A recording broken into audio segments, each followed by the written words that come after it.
Hello, everyone. So the global spotlight is back on the issues and tension between Israel and Iran. So there are reports which have surfaced that Israel might have struck Iran's nuclear weapon site last month, and that is creating ripples in international diplomacy and military discussions.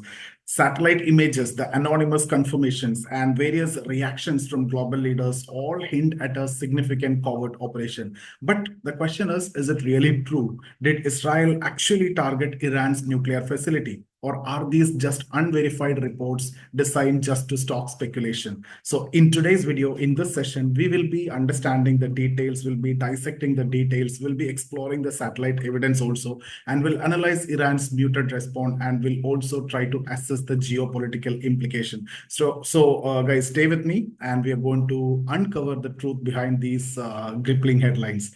So, if you see, in October, there were reports which were claiming that Israel attacked Iran's nuclear test site, right, targeting specific research facilities. And satellite images seem to back these allegations, showing notable damages to some of the buildings. And the area in question is the Tallegh nuclear site in Iran. So before the attack, these buildings were part of long unused nuclear research facility. But recent updates from satellite images show that these two buildings are heavily damaged. So Israel have not officially confirmed the strike, but an anonymous Israeli official reportedly stated that sophisticated equipment used for nuclear weapon development was destroyed. So a similar statement has also emerged from the US official as well. Now, if you see the satellite evidence, there are satellite images which is going to tell you an intriguing story.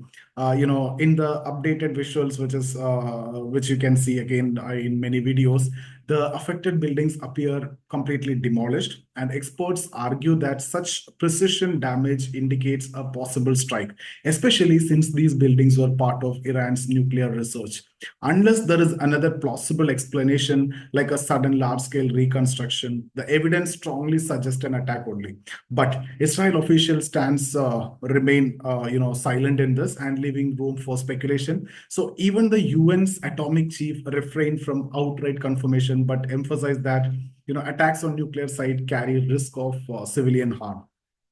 Now, interestingly, Iran has neither confirmed nor denied the attack. So this silence might come from the fact that the Tallegh nuclear site is not officially part of Iran's declared nuclear program. So when Iran discusses its nuclear activities with international agencies like IAEA, it primarily focusing on civilian nuclear energy projects only. So by keeping the Tallegh site unofficial, Iran avoids scrutiny in that area. So if the site was indeed attacked, it also means Iran can downplay the incident to save face internationally and avoid further escalation also.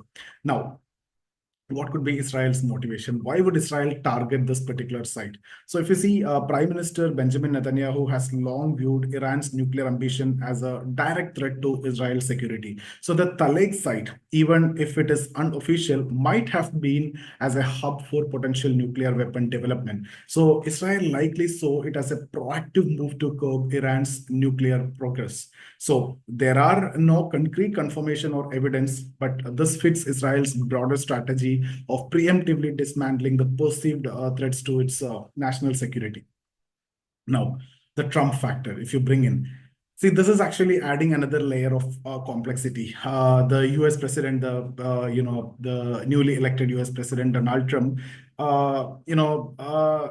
he's returning to the power, and again, Iran is going to face tremendous pressure. So Trump has promised to remove all restrictions on Israel's military action if he regains office. Right, and that's exactly what is going to happen now. So that is actually going to give them a free hand to address the regional threats. So this promise might explain Iran's cautious silence, as any retaliation now could provoke a stronger Israeli response, under a more supportive US administration in the near future. Now, if you look at the bigger picture, the exact details of the alleged strike remain unclear, but this situation highlights the fragile balance in Middle Eastern geopolitics. The potential for all, complete conflict or war. It's now there is a possibility, right? Especially if covert strikes like these continues. Now, it's also a reminder for how quickly military actions can escalate with global powers like US indirectly influencing the outcomes. Now, whether you believe the reports or not, the key takeaway is very clear that tension between Israel and Iran are far from over. So now, did Israel really destroy Iran's nuclear weapon site? See, the satellite evidence and anonymous claims suggest something significant have happened, but lack of official confirmation keep us, guessing. So what's undeniable is the heightened tension in the region and the looming impact of US policy shift. Now, what are your thoughts on this? Do you believe in the reports or do you think this is just a speculation? Let me know that in the comment section. So I hope this video is helpful. Thank you so much for watching. See you in the next video.